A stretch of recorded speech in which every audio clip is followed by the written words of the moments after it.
Hello everyone, नमस्कार दोस्तों। Welcome to true IAS and PCS. Continue करते हैं अपनी डिस्कशन मॉडर्न इंडियन हिस्ट्री की फ्रॉम पीएमएफआईएस बुक। अब जो हम टॉपिक पढ़ने जा रहे हैं आज के लेक्चर में, जो हम कवर करेंगे, we will be talking about independent kingdoms, जो हमारी तीसरी कैटेगरी थी। इंडिपेंडेंट किंगडम्स में पूरी की पूरी जो कहानी थी वो ये है कि इनका लेना देना डायरेक्टली या इनडायरेक्टली मुगल साम्राज्य वालों के साथ शुरू से ही नहीं था। लेकिन इंडिपेंडेंट किंगडम्स की कैटेगरी में जिन किंगडम्स को हम कवर करने जा रहे हैं, हम उसके अंदर ये सीखेंगे कि these were those kingdoms, these were those states which were contemporary of Mughal rule. जिस टाइम पर मुगल शासन के अंतर्गत शासकों का, मुगल एम्पायर के अंतर्गत मुगल एम्परर्स का जो कार्यकाल चल रहा था, उस कार्यकाल के दौरान ये सारे किंगडम्स भारत के अलग अलग कोनों में विराजमान थे और ये बिल्कुल मज़े से अपना साम्राज्य चला रहे थे। इनको दिक्कत इस बात से थी, या इस बात से बीच बीच में आती थी, कि मुगल साम्राज्य के बहुत सारे जो ऑफिसर्स हैं और मुगल सम्राट जो दिल्ली में बैठा होता था, वो इनसे रेवेन्यू की डिमांड करता था।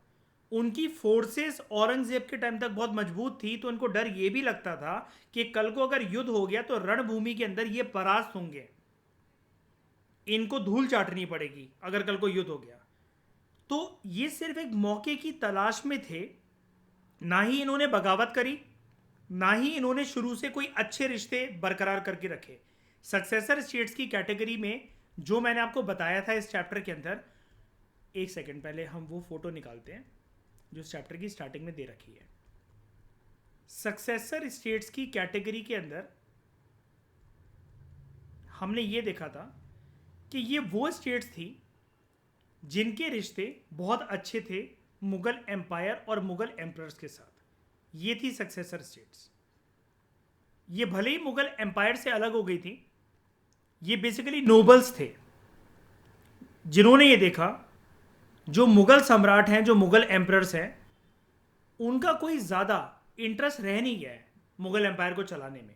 एंड पर्टिकुलरली जब हम इसके बारे में बात करते हैं इस चैप्टर के अंदर, मैंने आपको करोड़ों बार बताया, हम इशारा करते हैं about later Mughal emperors only.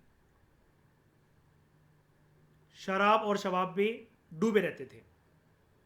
तो यहाँ के कुछ नोबल्स ने ये डिसाइड करा कि सर जी, हम अभी तक आपके साथ काम कर रहे थे, आपको बहुत अच्छे से हमने समझाने की कोशिश करी, अपने खानदान की विरासत को ऐसे धूल में मत मिटाओ, ऐसे उसको निश्ते नाबूद मत करो, संभाल लो और खुद भी संभल जाओ। हालात बुरे होने से पहले अपनी अकल को ठिकाने लगा लो। लेकिन नहीं माने। रात को भाई बेडरूम में कैटरीना कैफ को तो नचाना ही है ना, कमली कमली करते हुए। तो वो एंटरटेनमेंट लेटर मुगल एम्परर्स करना बहुत पसंद करते थे, मज़े करते थे। इन्होंने कहा कि हम आपसे अलग हो रहे हैं, लेकिन डोंट वरी, तुम्हारे बाप दादाओं ने हमारा बहुत साथ दिया है, हम उसका कर्ज अदा करेंगे। तुम्हें जब भी जरूरत हो, आधी रात को जरूरत हो, जस्ट कॉल अस। फोर्स लेकर तुम्हारे दरवाजे पे खड़े होंगे, ये हम अपनी माँ की कसम खाते हैं। ये था साइकोलॉजी, ये था कैरेक्टर सक्सेसर स्टेट्स का। वहीं पर जो न्यू स्टेट्स के बारे में हमने देखा था, ये सक्सेसर स्टेट से बिल्कुल अलग कैसे है। When we talk about Marathas, Afghans, वैसे मैंने आपको बताया था अफगान यहाँ पर इस बुक के अंदर गलत दे रखा है, अफगान जैसी कोई चीज़ नहीं होती है। हमें अफगान्स नहीं बोलना चाहिए, हमें यहाँ पर बोलना चाहिए क्या, रोहिलखंड। और रोहिलखंड के अंदर थे Afghans and Jats and Sikh state. इनकी कहानी जो थी वो ये थी कि ये ताक लगाए बैठे हुए थे कि कैसे मुगल साम्राज्य वीक हो, जो मुगल सम्राट हैं वो निश्ते नाबूद हों, और तब हम अपने आप को स्वतंत्र घोषित कर लें। जैसे एक बाघ जो होता है जंगल के अंदर, एक जो टाइगर होता है, लेपर्ड होता है, शेर होता है, वो अपने शिकार को बेसिकली परखता है, जांचता है, तब तक वो बिल्कुल ताक लगाए बैठा रहता है एक जगह पर, चाहे उसको कितने भी घंटे लग जाए, उसके अंदर पेशेंस बहुत होता है। ऐसे इनके अंदर पेशेंस बहुत था, शुरू से ये खुंदक में रहते थे। लेकिन फिर हम इनको इंडिपेंडेंट स्टेट्स क्यों नहीं बोलते हैं? क्योंकि मुगल एम्पायर के सामने इनकी पावर काफ़ी छोटी थी, स्पेशली जब तक मुगल एम्पायर के अंदर मुगल एम्पायर की जो शान थी उसको टिकाए रखने के लिए औरंगजेब जब तक ये जिंदा था। लेकिन इसके मृत्यु के बाद 1707 के बाद इनके हौसले बुलंद हो गए, मराठास के, रोहिलखंड के, अफगानों के, जाटों के और सिखों के।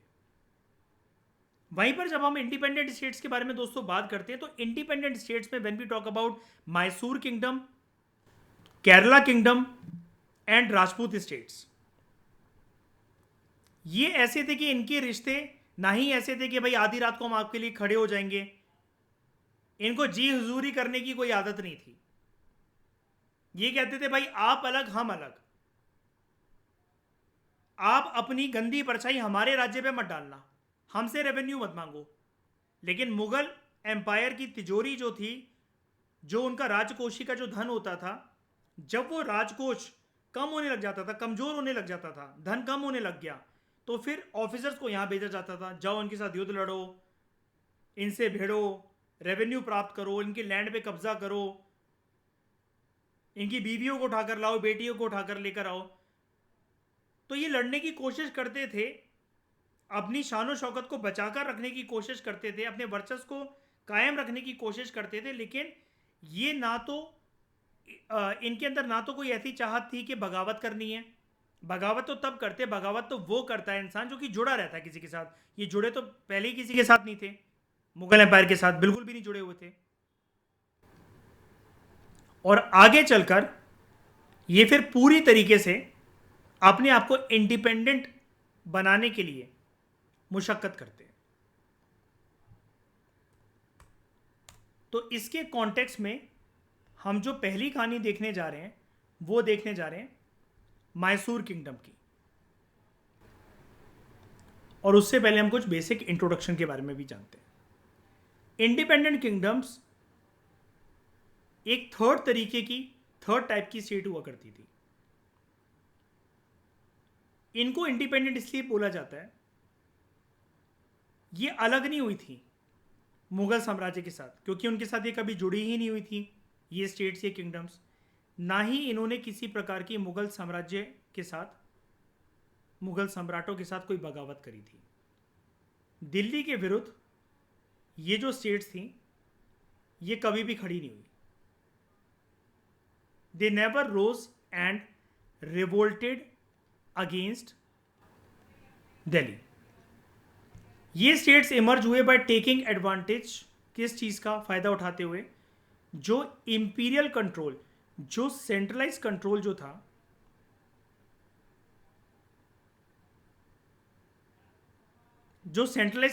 था, over the provinces, over the states, वो जब डी स्टेबलाइज होने लगा, उस चीज का एडवांटेज इन्होंने उठाया कि हम अपने आप को अब पूरा स्वतंत्र घोषित कर सकते हैं, अपना खुद का साम्राज्य चला सकते हैं।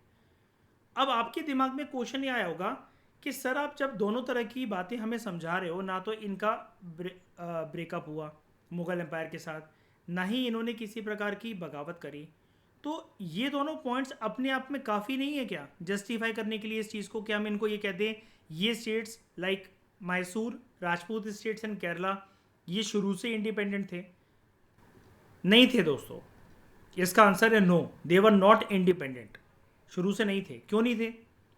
जैसा कि मैंने अभी आपको थोड़ी देर पहले बताया, मुगल एम्पायर के अंदर ये होता था कि जब भी उनका जो धन है, जो उनकी तिजोरी के अंदर जो पैसा पड़ा हुआ है, उसको अपने मुगल एम्पायर को चलाने के लिए जब वो पैसा कम पड़ जाता था तो उनकी जो नज़रें थी वो इन स्टेट्स की तरफ जाती थी। और ये इनकी साइकोलॉजी ये थी इंडिपेंडेंट किंगडम्स की, चाहे वो मैसूर और राजपूत स्टेट्स और केरला, कि हम आपकी तरफ कोई निगाह नहीं मार रहे हैं, आप हमारी तरफ कोई निगाह मत मारो, हमें आपसे मतलब नहीं, आप हमसे मतलब मत रखो।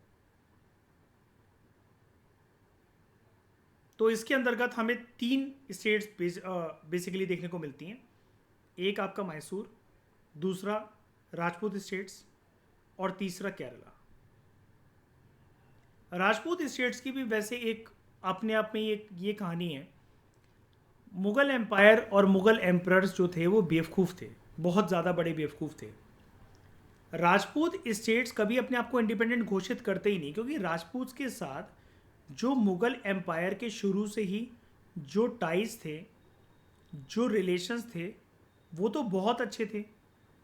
और ये सिलसिला, ये परंपरा चली आ रही थी मुगल एम्पायर के अंदर हुमायूं के टाइम से, और अकबर के टाइम तक आते हुए, जो कि हुमायूं का बेटा था, मुगल्स और राजपूत के जो रिश्ते थे वो अपनी चरम सीमा पर पहुंच गए थे, आसमान की बुलंदियों पर पहुंच गए थे। और इस चीज़ को जस्टिफाई कैसे आप कर सकते हो? एक तो अकबर की वाइफ, राजपूत प्रिंसेस जोधा। उसके बाद अकबर ने कभी मजबूर नहीं करा जोधा को कि तुम इस्लामिक धर्म जो है वो अपनाओ। अकबर तो इतना ज़्यादा रिलीजियस टॉलरेंट लीडर था कि आपको पता है, वो तो जीसुट प्रीस्ट जो होते थे which were associated with the Christianity, हमने इसको पढ़ा था 7th क्लास की हिस्ट्री की एनसीईआरटी के अंदर। जीसुट प्रीस्ट को, सरदार लोगों को, मौलवी साहब को, बड़े बड़े जो पंडित या दिग्गज जो स्कॉलर्स होते थे, जो संस्कृत की ज्ञाता थे, रामायण महाभारत को बिल्कुल जानते थे वर्ड टू वर्ड, इन सब की महफिल बनाकर इनको बुलाता था अलग अलग धर्मों के बारे में जानने के लिए, अलग अलग धर्मों के रिचुअल्स के फ्लेवर को जानने के लिए। और इसी के चलते अकबर ने एक नए प्रकार का धर्म जो है उसका निर्माण भी करा था, जिसको बोला जाता है दीन ए इलाही। इसकी स्पेलिंग है इलाही, ILAHI, दीन ए इलाही। लेकिन ये फेमस हो नहीं सका क्योंकि अकबर जितनी रिलीजियस टॉलरेंस वाली जो भावना है, जो उसका मनोवैज्ञानिक स्तर था धर्मों को लेकर, टॉलरेंस को लेकर सभी धर्मों के अंदर, वो बाकी लोगों में नहीं, प्रजा में, जनता में नहीं आ पाया इतना। और उसके साथ साथ अकबर के, अगर हम लोग दरबार की शान की बात करें, नवरत्न, अकबर के दरबार में जो 9 दिग्गज जो लोग थे, उसके अंदर आपको बहुत सारे राजपूत भी देखने को मिलेंगे, लाइक टोडरमल, लाइक बीरबल। ये सब अकबर की शान थे, राजपूत थे, अकबर के दरबार की शान थे, नवरत्न का पार्ट थे, और इसके साथ इनके जो टाइज थे वो बहुत अच्छे थे मुगल साम्राज्य के और राजपूत स्टेट्स के, राजपूत लोगों के साथ। इसके अलावा मुगल आर्मी के अंदर भी शुरू से ही राजपूत जो हैं वो मतलब क्या कहते हैं, कंट्रीब्यूट करते थे, उनकी फोर्सेस का पार्ट थे। ये सिलसिला अकबर के बारे में मैं आपको इसलिए बता रहा हूँ, राजपूत और मुगल्स के जो टाइज थे चरम सीमा पर थे जब अकबर जो था वो मुगल साम्राज्य का एक असीम सम्राट था। ये सिलसिला कायम रहता है आगे चलकर शाहजहां के पीरियड तक। औरंगजेब लेकिन रिलीजियस इंटॉलरेंट रूलर था, उसने फिल्टर आउट करना शुरू कर दिया हिंदूज और मुस्लिम्स को, और उसी के चलते औरंगजेब ने क्या करा, राजपूत के साथ अपने धीरे धीरे करके रिश्ते जो हैं वो बिगाड़ना शुरू कर दिए। और जो दोनों जो कम्युनिटीज़ जो थी, मुगल्स एंड राजपूत्स, साइकोलॉजिकली एक दूसरे से जितना कनेक्टेड जो ये फील करते थे, औरंगजेब के टाइम पर दे फेल्ट डिसहार्टेंड। उनको समझ में आ गया था कि अपने बाप दादाओं की तरह, अपने पूर्वजों की तरह औरंगजेब का तो रवैया बिल्कुल भी नहीं है, ये बिल्कुल अलग है उनसे। जिसके चलते हमें ये पढ़ना पड़ रहा है यहाँ पर, Rajput states being independent kingdoms. Otherwise ये टॉपिक ही ना होता यहाँ पर। हम हो सकता है कि मैसूर के बारे में, केरला के बारे में बात कर रहे होते, लेकिन राजपूत स्टेट्स का तो इंडिपेंडेंट किंगडम्स की कैटेगरी में आने का कोई मतलब ही नहीं बनता है। ये सब कुछ औरंगजेब के टाइम से हुआ है। तो हम बात करते हैं सबसे पहले इंडिपेंडेंट किंगडम की, मैसूर की। Where is Mysore situated? कहाँ पर है मैसूर? कर्नाटका के अंदर। ठीक है, गुड। इसके बैकग्राउंड की बात अगर हम लोग करें, हम लोग तो जनरली यहाँ पर दो नाम को डिस्कस करते हैं, राइट।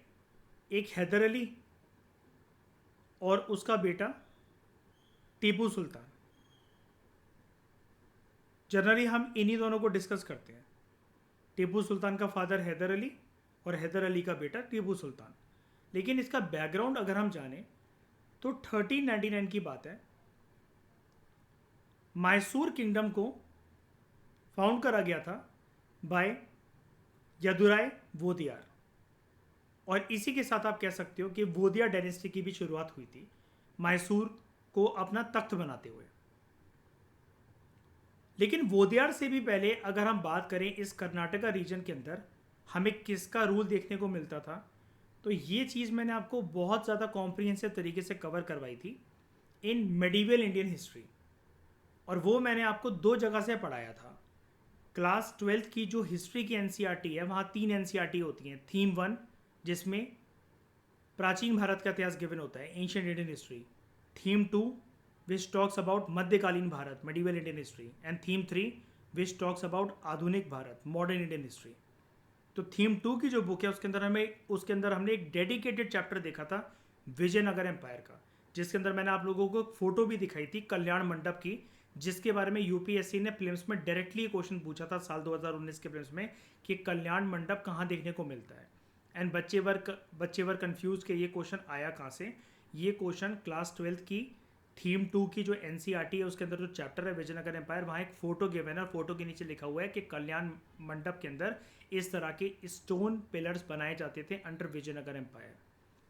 तो हमने फिर विजयनगर एम्पायर के बारे में तो वहाँ से पढ़ा था, फिर पूनम दला दहिया बुक से बहुत ज़्यादा अटमोस्ट कॉम्प्रिहेंसिव तरीके से इसको पढ़ा था। तो विजयनगर एम्पायर जो था, आप कह सकते हो कि वो मैसूर किंगडम का एक प्रीकर्सर था। और विजयनगर एम्पायर वाला को तो कहना ही क्या, इनका वर्चस्व दक्षिण भारत में जब इनका कार्यकाल चल रहा था तो कृष्णदेव राया की छत्र छाया के अंदर विजयनगर एम्पायर ने भी दक्षिण भारत के अंदर आसमान की बुलंदियों को छुआ है। इस चीज़ को कोई नहीं नकार सकता, क्योंकि अगर आप इनके ख़ानदान का टाइम पीरियड देखो ये भी काफ़ी अच्छा खासा है, 1336 से लेकर 1646 तक। लेकिन जब हम बात करते हैं विजयनगर एम्पायर के एक तरीके से एक पर्टिकुलर एरिया के अंदर, मैसूर के अंदर उनकी पावर को लेकर, उनके पावर के एक तरीके से जैसे आप कहते हो ना कि एक अड्डा बना लिया था उन्होंने अपने पावर का, वो चीज़ 1399 के अंदर ही ध्वस्त हो जाती है। फिर तो ये एक जगह पर सीमित हुआ जैसे आप कहोगे आप इतना बड़ा टाइमलाइन है सर इसका, लेकिन यहाँ पर ये सीमित जो रह गया था ये फिर एक एम्पायर नहीं रह गया था, ये फिर एक छोटा सा किंगडम बनकर रह गया था। सेम उसी प्रकार से जिस प्रकार से मैंने आपको बताया था इसके बारे में कि दिल्ली जो है, जब मराठा रूलर्स का, मराठों का जब वर्चस्व जब बढ़ रहा था तो दिल्ली एक एम्पायर नहीं था। और आगे चलकर 1857 के रिवोल्ट तक आते आते, ठीक है, ये मुग़ल एम्पायर तो कहीं से भी नहीं रह गया था। ये तो खैर हम बहुत आगे पहुंच गए लेकिन लेटर मुगल्स के टाइम पीरियड तक आते आते ये एम्पायर ना रहकर ये दिल्ली की एक जगह में सिमटा हुआ सिर्फ एक किंगडम रह गया था। और मैंने आपको बताया था एम्पायर जो वर्ड होता है वो एक बड़ी चीज़ होती है, किंगडम एक छोटी चीज़ होती है।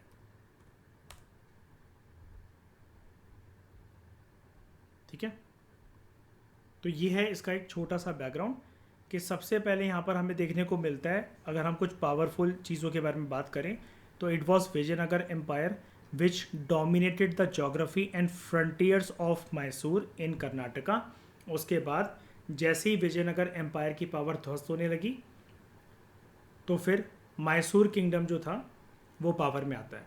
लेकिन हम थोड़ा सा अगर और बैकग्राउंड जाने तो मैसूर जो था it was subordinate to Vijayanagara empire, ठीक है, जिसका रूल चलता है 1336 से लेकर 1346 तक। जैसे अगर आप यहाँ पर बात करो, मैंने अभी आपको समझाया कि जो किंगडम वर्ड होता है वो छोटा होता है, एम्पायर जो वर्ड होता है वो बड़ा होता है।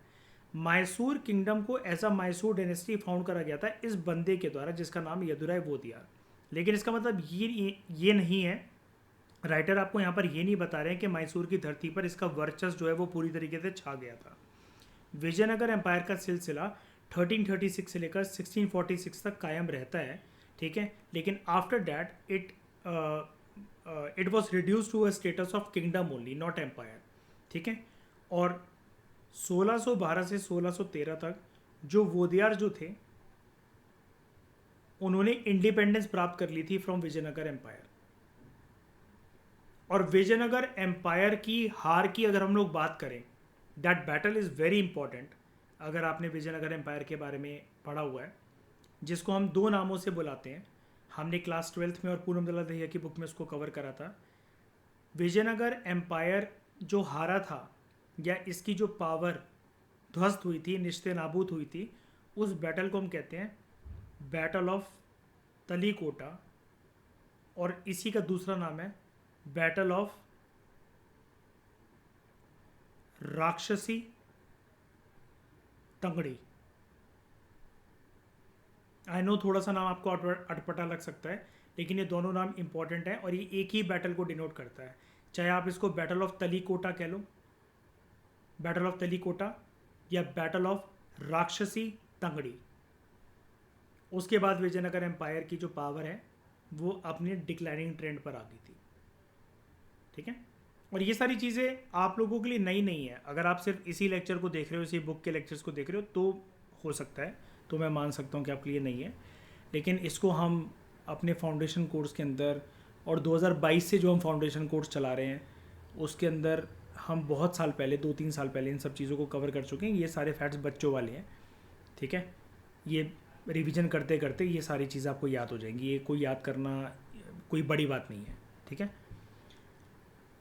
उसके बाद हम आगे बढ़ते हैं।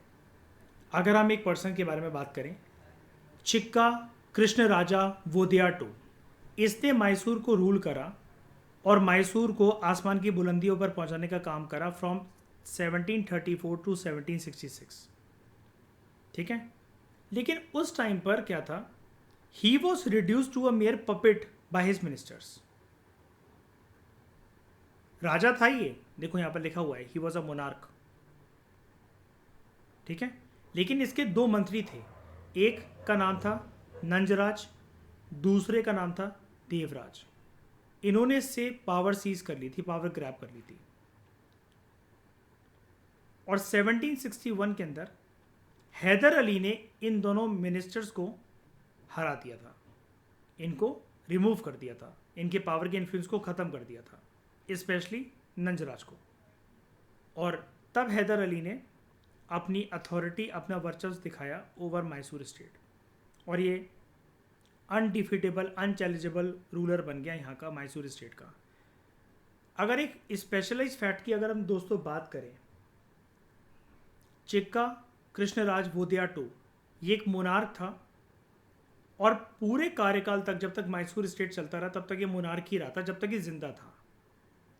नंजराज और देवराज जो थे वो बेसिकली पावर को तो ग्रैब करके बैठे हुए थे, चलती इन्हीं की थी। राजा को भले ही पपेट बना दिया था, लेकिन राजा को रिप्लेस नहीं करा था इन्होंने। नंजराज और देवराज के टाइम पर भी यही राजा था, यही मोनार्क था, चाहे भले ही वो पपेट मोनार्क हो। और बाद में जब हैदर अली ने मैसूर स्टेट की अथॉरिटी पर अपने कदम रखे, अपनी अथॉरिटी जमाई, उसके तख्त पर जब अपने कदम रखे नंजराज को ओवरथ्रो करने के बाद, बोथ नंजराज एंड देवराज, तब भी चिक्का कृष्ण राजा वोदियार II ही मोनार्क था, ठीक है। अब अगर हम थोड़ी सी बात मैसूर स्टेट की डोमिनेंस को लेकर अगर हम करें और इसके टाइमलाइन को समझें, जिसके बारे में अभी हम डिस्कशन करेंगे अभी नीचे, तो 1399 के अंदर मैंने आपको बताया विजयनगर एम्पायर जो था उसका ट्रांसफॉर्मेशन होता है, ठीक है। जो वाइस रॉयल्टी थी विजयनगर एम्पायर की, जो उसका जो वर्चस्व जो था पूरे दक्षिण भारत के अंदर, स्पेशली मैसूर एरिया के अंदर, मैसूर रीजन के अंदर, और उसके अंतर्गत हमने देखा था वोदियार डायनेस्टी जो थी, it was subordinate to Vijayanagara empire, लेकिन बाद में इट बिकेम ऑटोनोमस। तो यहाँ से वोदियार स्टेट की शुरुआत होने लग जाती है आगे चलकर। 1761 में चिक्का कृष्ण राज वोदियार II इसको हैदर अली ने ओवरथ्रो कर दिया। ठीक है, बनाया तो मुनार्क इसी को रखा था, लेकिन ये किसी काम का नहीं था, ये पपेट मुनार्क था, इसकी नहीं चल सकती थी ज़्यादा। फिर 1761 से 1799 हम ये 1799 के पीरियड के अंदर हमें ये देखने को मिलता है कि मैसूर स्टेट की जो ऑटोनॉमी थी, जो आज़ादी थी, वो हैदर अली ने और टीपू सुल्तान ने बाप बेटों ने मिलकर जो है उसको और बड़ा करा और उसको कंसोलिडेट करने का काम करा, उसको मैसूर स्टेट को ऑटोनॉमस ही रखा। 1799 में Tipu Sultan was defeated in the fourth Anglo Mysore war and Krishna Raja III was made the king of Mysore. Krishna Raja III ने सब्सिडरी अलायंस की ट्रीटी जो है वो ब्रिटिशर्स के साथ साइन करी थी। साल 1381 में लॉर्ड विलियम बेंटिक जो है he took control of the Mysore on the grounds of misgovernance, एक रीज़न देकर, बेफालतू का एक रीज़न। और 1881 में लॉर्ड रिपन ने रिस्टोर कर दिया था the kingdom of Mysore to Mysore ruler, दोबारा से दे दिया था। ठीक है, और आज भी मैंने आपको ये वाली चीज़ एनसीईआरटी में बताई थी, तमिलनाडु की एनसीईआरटी में क्लास 8 में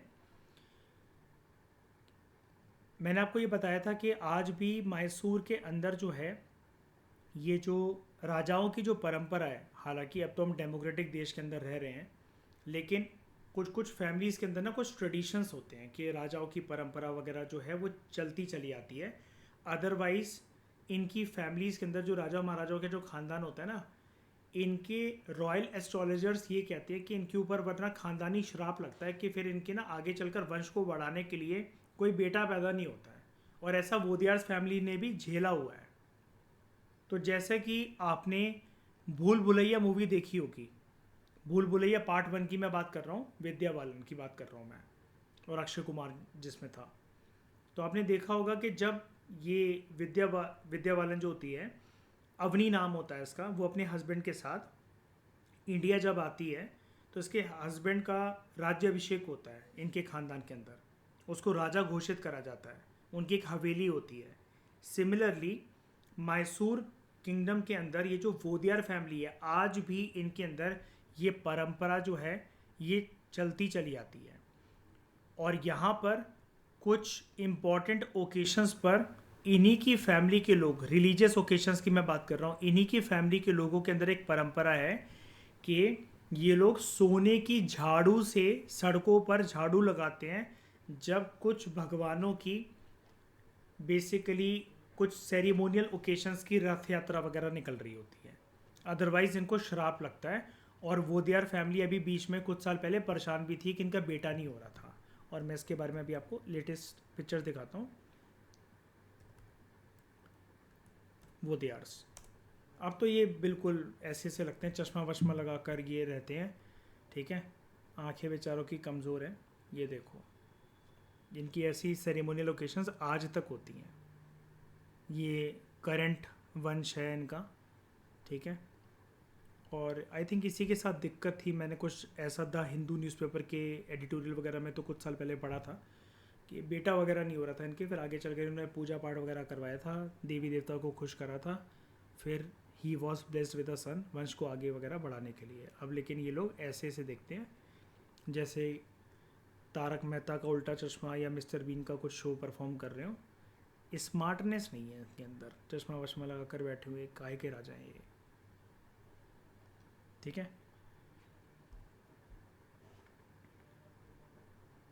तो राजा वो सिर्फ अपने सेरिमोनियल ओकेशंस के अंदर रहते हैं। आज हमारे देश में लोकतांत्रिक व्यवस्था है, ऐसा नहीं है कि वो उस जगह के कर्नाटका के अंदर मुनार्क बन जाएंगे, वहाँ के सीएम और गवर्नर को हटा देंगे पावर से। ये सिर्फ उनकी एक परंपरा है ताकि उनके ऊपर किसी भी प्रकार का श्राप ना लगे, ऐसा उनका मानना है।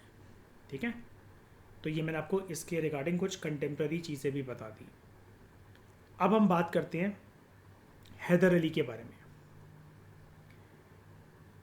हैदर अली का जो जन्म हुआ था वो साल 1721 में हुआ था।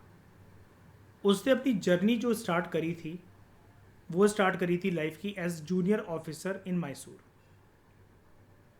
ठीक है, और वो एक ब्रिलियंट मिलिट्री कमांडर भी बन गया था। इतना ज़्यादा पढ़ा लिखा था नहीं वैसे, लेकिन मिलिट्री स्किल्स बहुत अच्छी थी। हैदर अली का ये मानना था कि अगर एक मॉडर्न आर्मी हो, इस मॉडर्न आर्मी के बलबूते पर आप बहुत कुछ जीत सकते हो। आप इसी मॉडर्न आर्मी की बेसिस पर अगर किसी स्टेट को पावरफुल स्टेट बनना है तो ये वो मॉडर्न आर्मी के बेसिस पर ही संभव है।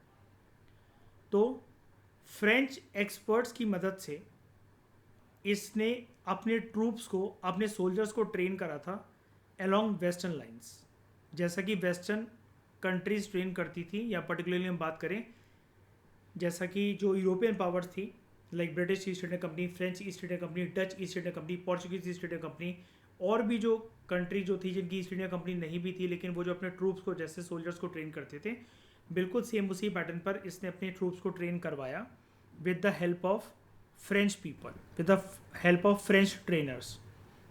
और मॉडर्न आर्सेनल जो थे, बंदूकें, तोपे, गोला बारूद वगैरह, इसने ये तैनात करवाई in the city of Dindigul, which is the city in Tamil Nadu. 1755 की ये सारी बातें हैं।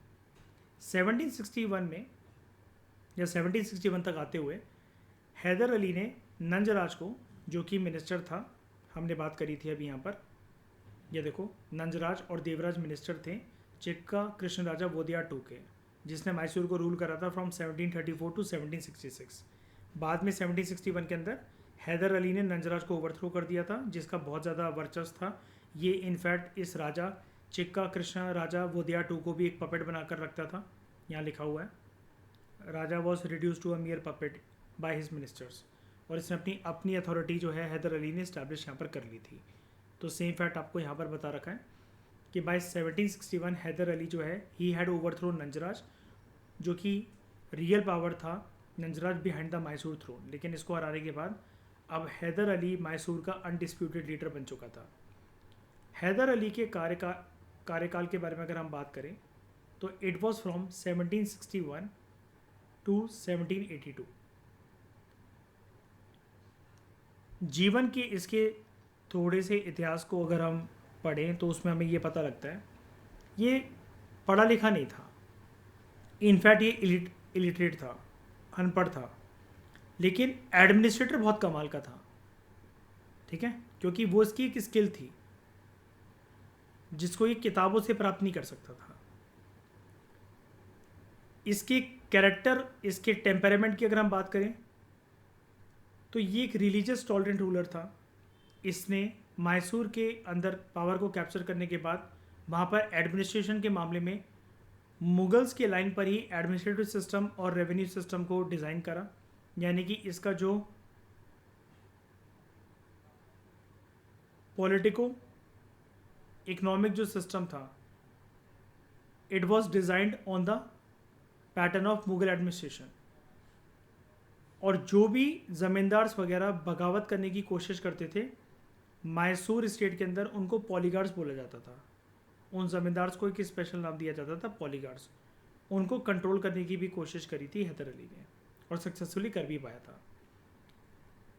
हैदर अली का बड़ी सारी पावर्स के साथ हमें युद्ध देखने को मिलता है इसके जीवन काल में, लाइक मराठा सरदार के साथ, मराठा सरदारों के साथ। और मराठास ने खुद बेसिकली मैसूर स्टेट की पावर को रिड्यूस करने की कोशिश करी थी। हमने मराठास के टॉपिक के अंदर पढ़ा था। हैदराबाद का निज़ाम एज वेल एज ब्रिटिशर्स। ठीक है, इसका युद्ध होता रहता है इन सबके साथ। 1769 में हैदर अली ने ब्रिटिशर्स को हराया था मद्रास के पास in first Anglo Mysore war. First Anglo Mysore war में हैदर अली शामिल था और अंग्रेज़ों को हरा दिया था इसकी फोर्सेस ने। माधवराव के टाइम पर, जो कि एक मराठा सरदार थे जिनके बारे में हमने पढ़ा था, हैदर अली जब मैसूर का अनडिस्प्यूटेड लीडर था, रूलर था, तो इसकी कुछ टेरिटरीज जो थी वो चली गई थी। ठीक है, मराठास ने उनको कैप्चर कर लिया था अंडर माधवराव, और इसे ट्रिब्यूट भी देनी पड़ी थी माधवराव को, मराठों को। माधवराव की डेथ के बाद जो टेरिटरीज इसने खोई थी वो रीगेन कर ली थी, और नई टेरिटरीज भी इसने कैप्चर कर ली थी। ठीक है, हैदर अली की जो डेथ होती है वो 1782 में होती है during second Anglo Mysore war. और उस टाइम पर ये बीमार भी था। ठीक है, इतिहासकार हमें ये बताते हैं कुछ कुछ कि इसको कैंसर हो गया था। तो इतना इफ़ेक्टिव तरीके से ये कंट्रीब्यूशन अपना दे नहीं पाया था आगे चलकर बीमारी की वजह से, और इसका देहांत हो गया था। And he was succeeded by his son Tipu Sultan on the throne of Mysore. यहाँ पर अगर आप एक चीज़ के ऊपर अगर निगाह मारो तो आपको एक चीज़ यहाँ पर ये देखने को मिलेगी दोस्तों कि राइटर हमें यहाँ पर ये बता रहे हैं कि इसका ये मानना था हैदर अली का कि एक मॉडर्न आर्मी बहुत कुछ कंट्रीब्यूट कर सकती है अगर आपको एक पावरफुल स्टेट अगर अपनी बनानी है तो। और उसके साथ साथ यहाँ पर आपको एक फैक्ट दे रखा है कि इसने अपनी आर्मी को वेस्टर्न लाइन्स पर ट्रेन करा था, उनको मॉडर्न आर्सेनल्स जो हैं वो प्रोवाइड करवाए थे, लेकिन he took the help of French experts. तो एक चीज़ याद रखना, मैसूर के अंदर जब हम बात करते हैं हैदर अली की और उसके बेटे टीपू सुल्तान की, उसके बेटे टीपू सुल्तान की, तो हमें एक चीज़ दोस्तों ये देखने को मिलती है कि बोथ दिस बाप बेटा were closer to French East India company, और फ्रेंच ऑफिसर्स जो थे वो दोस्त भी थे टीपू सुल्तान के शुरू से ही, इसके बचपन के टाइम से ही। और फ्रेंच लोगों ने कभी गद्दारी नहीं करी। ये इन लोगों ने अपनी क्लोजनेस क्यों नहीं बढ़ाई? ब्रिटिश ईस्ट इंडिया कंपनी वालों ने तो काफ़ी ऑफर दिया था टीपू सुल्तान को, हैदर अली को कि हमारे साथ हाथ मिला लो। उनको ब्रिटिशर्स का नेचर जो है ना वो बिन पैंदे के लोटे की तरह लगता था। वो जानते थे कि इनका हाथ मिलाना एक तरीके से षड्यंत्र है, ये किसी ना किसी तरीके से हमारे किंगडम को हड़प लेंगे। फ्रेंच लोगों ने, लेकिन जब तक वो इंडिया में टेके रहे, फ्रेंच ईस्ट इंडिया कंपनी ने जो भी प्रोमिस करे थे टीपू सुल्तान को, हैदर अली को, वो भरपूर तरीके से निभाए। टीपू सुल्तान जो था ना उसको अपने ज़माने से आगे बढ़कर अल्ट्रा मॉडर्न चीज़ें बहुत ज़्यादा पसंद थी, ठीक है, लाइक टॉयज़ की फॉर्मेट के अंदर गन होना। और इसका एक फेमस, इसके पास एक टॉय टाइगर गन भी थी जिसके बारे में मैंने आपको एनसीईआरटीज़ में दिखाया भी था, उसकी वीडियो भी दिखाई थी मैंने आपको। मैं एक बारी गूगल क्रोम से आपको दिखाता हूँ, गूगल इमेजेस से।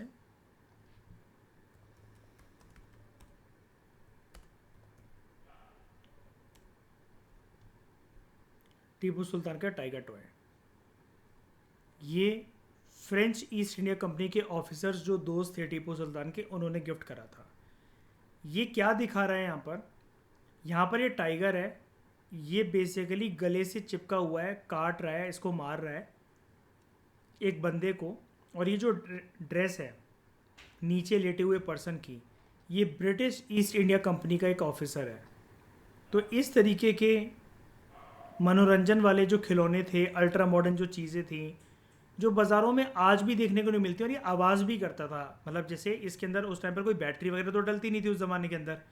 जैसे ये शेर इसको खाता था तो ये इसकी रोने की आवाज़ आती थी नीचे इस लेटे हुए आदमी की, और इसकी दहाड़ने की आवाज़ आती थी।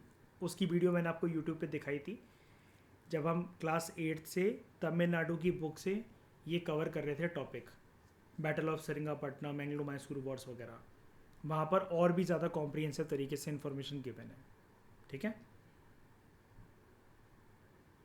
तो ये सारी चीज़ें हमने कवर करी दोस्तों with respect to Hyder Ali, with respect to Mysore state. अगले लेक्चर में हम बात करेंगे हैदर अली के बेटे के बारे में, क्योंकि हमने लास्ट लाइन के अंदर ये पढ़ा कि Hyder Ali died in 1782 during second Anglo Mysore war, और फिर मैसूर स्टेट की जो जिम्मेदारी थी वो इसके बेटे के कंधों पर आ चुकी थी, जिसको कोई ट्रेनिंग की आवश्यकता नहीं थी अपने बाप के तख्त पर बैठने के लिए।